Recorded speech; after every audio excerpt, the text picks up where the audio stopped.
بسم الله الرحمن الرحیم. الحمد لله و صلاة و سلام علی حبیبنا و مولانا رسول الله و علی آله و صحبه و من والا. خداوند منان می‌فرماید والذین جاهدوا فینا لنهدینهم سبلنا.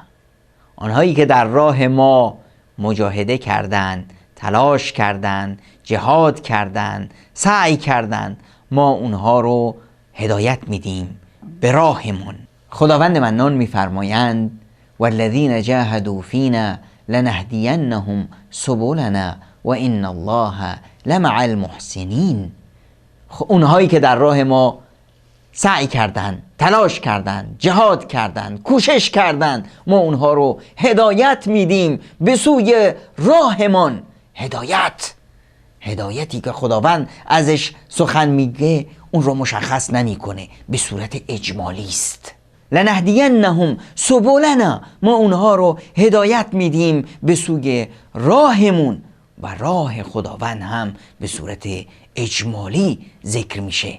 یعنی چی؟ همون راهی که ما همیشه از خداوند در همه نمازهامون میخواییم اهدنا الصراط المستقیم، خدایا ما رو به راه راست هدایت فرما. کسی که خداوند اون رو هدایت میده اون دیگه در تمام زندگیش موفقه. هیچ فتنه و هیچ مصیبتی نمیتونه اون رو تکون بده. اون مثل یک کوه سترگی از استقامته، مثل پیامبران و استقامتشون رو ببینین. استقامت پیامبران دیدنیه و پیامبر خدا صلی الله علیه و سلم در وصف پیامبران در روز قیامت میفرمایند که بعضی از پیامبران میاند یأتی النبی و لیس معه احد، که بعد از سالیان سال تلاش، کوشش، جهاد، دعوت میاد روز قیامت و حتی یک نفر به دست اون ایمان نیاورده. یعنی چی؟ حتی یک نفر، یعنی اینه که حتی زنش، حتی بچه هاش به او ایمان نیاوردن. پس چه میتونیم بگیم؟ میگیم که این دعوت این پیامبر بی هدف بود؟ پیامبر چه فایده‌ای گرفت از این دعوتش؟ اگه ما بیایم دعوت بدیم و همه بشریت به دست ما مسلمون بشن و به یک تا پرستی رو بیارند، من و شمایی که این دعوت رو دادیم در مقام و منزلت نمیرسیم به گرد پای اون پیامبری که لیس معه احد. روز قیامت میاد و یک نفر هم به دست اون ایمان نآورده. یعنی مقام ما هرگز به مقام اون پیامبر حتی نمیرسه. پیامبر میاد و هدایت پیامبر هدایت کامل است. پیامبر اون انسان کاملی است. هدایت پیامبر به اون درجه ای رسیده که اون رو میگن درجه اسمت، که خاص پیامبران هست. هیچ انسانی به مقام اسمت نمیرسه، تنها پیامبران هستند که مقام هدایتشون میرسه به مقام اسمت. درجات و مقام افراد به کار و تلاششون هست، نه به اون نتیجه‌ای که به دست میارند.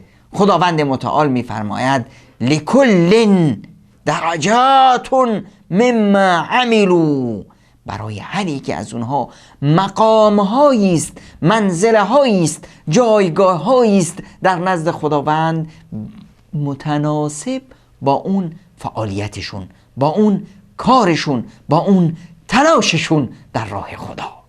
ما نمیتونیم حق یک پیامبر رو به جا بیاریم، نمیتونیم حق محمد مصطفی صلی الله علیه و سلم رو ادا کنیم اگر بریم هر روز مقام ایشون رو ببوسیم. اگه صحابه می اومدن پیامبر رو هر روز سر پیامبر رو میبوسیدن، دست و پای پیامبر رو میبوسیدن، اما دعوتش ایشون رو انجام نمیدادن، اما مسیر دعوت ایشون رو تکامل نمیدادن، اما در مسیر دعوت ایشون حرکت نمی کردن، اون وقت ما میتونستیم بگیم که صحابه حق پیامبر رو ادا نکردن. اولین چیزی که باید از دینمون یاد بگیریم فقه دعوت هست. چگونه به سوی خدا با حکمت و موعظه حسنه دعوت کنیم تا دعوت رسول اکرم صلی الله علیه و سلم رو به جهان و جهانیان برسونیم، بشریت رو از ظلمت و تاریکی شرک و بت پرستی و قبر پرستی نجات بدیم و اون رو بیاریم به سوی ایمان. ما باید چون ابراهیم در مسیر ابراهیم بت شکن باشیم، مزار شکن باشیم، امامزاده و قبر شکن باشیم تا توحید و تنها توحید و یکتاپرستی رو به جامعه بشریت هدیه کنیم. خداوند متعال به پیامبرش میفرماید قل هذه سبیلی ادعو الی الله علی بصیره انا و من اتبعنی. این راه و رسم من هست. قل هذه سبیلی. خداوند متعال با راه من هیچ چیزی رو اضافه نکرد مگر دعوت رو. نگفتند که قل هذه سبیلی ادعو، به جای ادعو نگفتند که نماز میخونم، روزه میگیرم، حج میرم، زکات میدم. بله اینها همه فرایضن، مهمند، باید انجام داده بشن، اما فرایض همیشگی نیست. هر روز که ما نمیریم حج، هر روز که زکات نمیدیم، همه روزهامون رو روزه نمیگیریم، اما دعوتمون باید 24 ساعته با ما همراه باشه. زندگیمون دعوتمون هست. هر لحظهمون باید دعوت باشه. خوابمون، بیداریمون، خوردمون، خوراکمون، رفتنمون، اومدنمون، همه باید دعوت باشه. چون که ما مسلمونیم باید دعوت راه و رسم ما باشه، دعوت به سوی خدا. این مسیر ماست و این ادای حق پیامبران است بر ما و این آن بار سنگین مسئولیتی است که خداوند بر دوش ما قرار داده.